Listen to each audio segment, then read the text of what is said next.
Hey guys, welcome back to my channel. So as you may know, if you have been following me, I've been trying to get this video out for a little while now, but there were kind of some hiccups that came up last week. Also, if you follow me, you know what I'm talking about. So I'm so glad to finally get this video out. And today's video is going to be all about the new trendy investment, Bitcoin.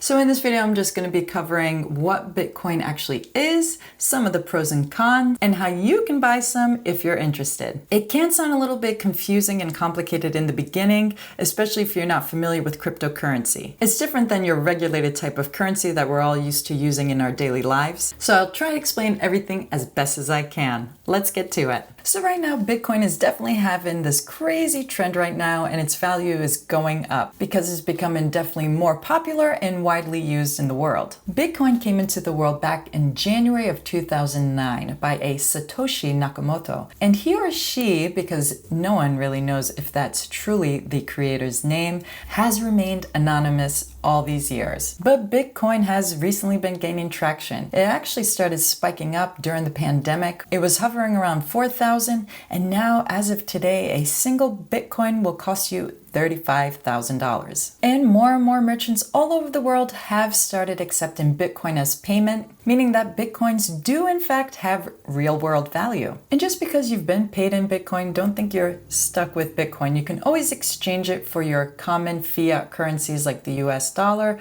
or euro. So what exactly is Bitcoin? Bitcoin is a type of cryptocurrency. You can actually think of it as an electronic payment system, if you will. And no, this Bitcoin here in my hand is not real. My partner actually just bought it once we started investing in Bitcoin as a visual reminder, I guess you could say, that we own some. Now, Bitcoin is unique from the other currencies that you're familiar with because it's decentralized, basically meaning that there is no bank or entity controlling it. If you watched my Chase video where Chase went ahead and withheld my funds in my account with no warning, then you'll understand why that is a pretty big deal and pro in my eyes. Because Bitcoin is your money and no one else has control over it, only you. Since there are no physical Bitcoins, the currency is actually kept in a public and transparent ledger system known as blockchain. I'm not going to get into the intricacies of what blockchain is and about mining Bitcoin because then we're going to be here forever. And I just kind of want to make this a little bit simple for you guys. But if you want to get more information on what blockchain is and mining Bitcoin, there are tons of videos out there that you can go and look up. So what are some of the pros and cons about Bitcoin? You know I love starting off on a positive note, so let's start there. My first pro is that it's decentralized currency. Like I said earlier, when you have Bitcoin, it's yours. There is no bank, there are no government officials, basically no middleman that you have to deal with. You are in control of your Bitcoin. My second pro is that it is becoming more widely used all over the world, and even some big merchants are accepting it as payment. Home Depot, Starbucks, Overstock.com are now all accepting Bitcoin as a form of payment. Number three is that it's a worldwide currency, meaning that if you go ahead and purchase something overseas, you're not going to be charged an international transaction fee like you're normally charged when you use, let's say, a credit card overseas. Number four is privacy. Let's say Bob wants to pay me, Jay, in Bitcoin. The only thing I know about Bob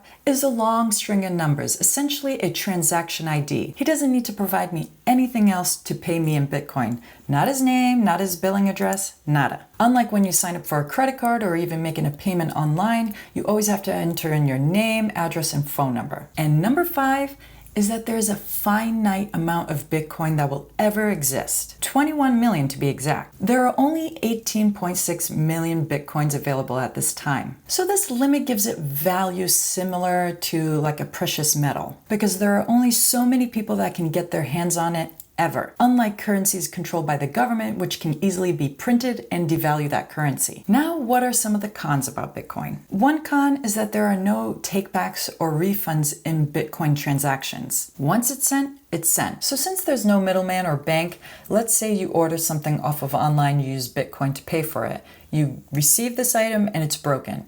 You can't call a bank now to say, I want my credit card refunded and my money put back into my bank because look, this thing is broken. Unfortunately, there's no system set up like that at this time. Number two is the exchange where you buy, sell, and can store your Bitcoin could potentially be hacked. just like any other online entity. Number 3 is that there can always be another cryptocurrency that comes onto the market that becomes way more popular than Bitcoin and makes Bitcoin a thing of the past. And number 4 is its volatility, because though it's becoming more and more accepted worldwide, it's still fairly a new currency. So before I explain how you can get in on the action, let me say this first. Never, ever invest money that you cannot afford to lose. Bitcoin can obviously be risky and it's not a mainstream currency yet. But if you do have some additional cash to throw in and you want another type of asset to hold in your portfolio, go for it. And what's good about Bitcoin, you don't have to buy a full Bitcoin to own one. You can buy fractional Bitcoin. So you don't have to go ahead and cough up 35 grand. So if you do want to buy some for yourself, here are the steps you have to follow to do that. Find an exchange you want to use. This essentially lets you buy and sell the Bitcoin. You can also store it there if you choose to. There are tons of exchanges out there. You can go ahead and Google it and check them out. But the two that I use is Coinbase Pro and Gemini. I do prefer Coinbase Pro. I only started using it after Gemini, but it's totally up to you. And like I said, there are tons of exchanges to choose from.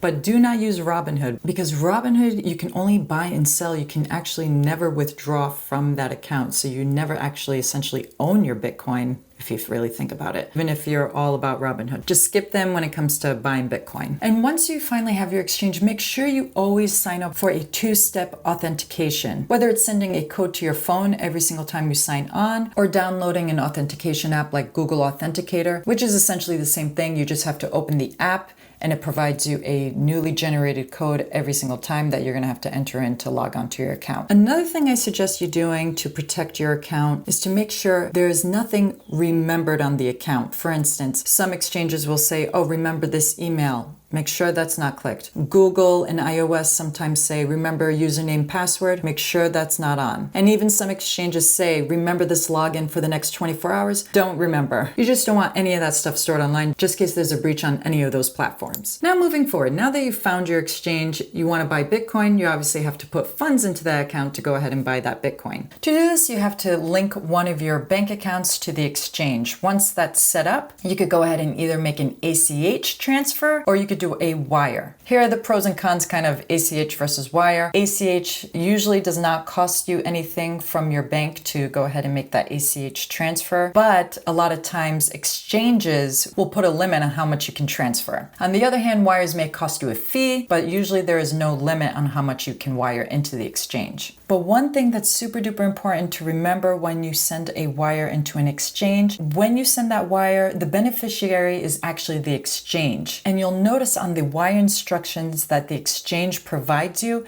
there's a reference number that they ask you to include in a memo or a reference field. That reference code is the only thing letting the exchange know those funds are coming from you and are supposed to be going into your exchange account. So super important not to forget the reference code if you're using a wire to fund your exchange. There you go. Now that you've actually funded the exchange, now you're ready to go ahead and buy some Bitcoin. And like I said, you don't have to buy an entire Bitcoin. You can buy a fraction of a Bitcoin. So whatever money you're comfortable putting in, whether it's $10 to $100,000, it'll tell you exactly how many Bitcoin you're actually purchasing. Now, the last thing I want to talk about is storage. When you start owning Bitcoin, you can either leave it on the exchange that you've been buying and selling with, or you can remove it from that exchange and store it on what is known as cold storage or a wallet. Basically, it's a device that's not connected to the internet and can store your Bitcoin.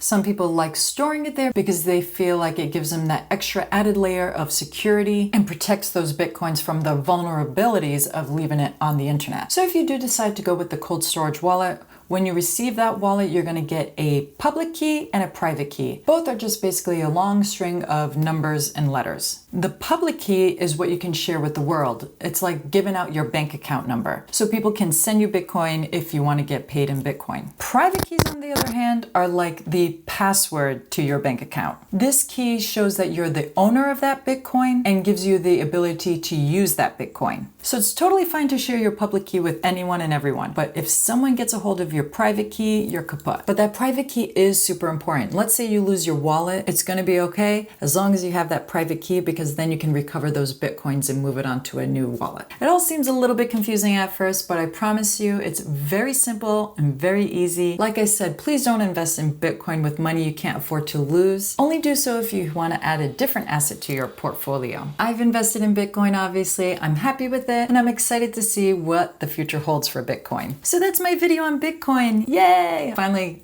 got this video done. I'm sure you may have some questions, and I hopefully have some answers. So if you do, go ahead and let me know in the comments below. As always, guys, thank you so much for watching. Thank you for your continued support. If you like this video, go ahead and click that like button. And if you want to see more videos of mine where I talk about hosting and finance and investing, go ahead and click that subscribe button.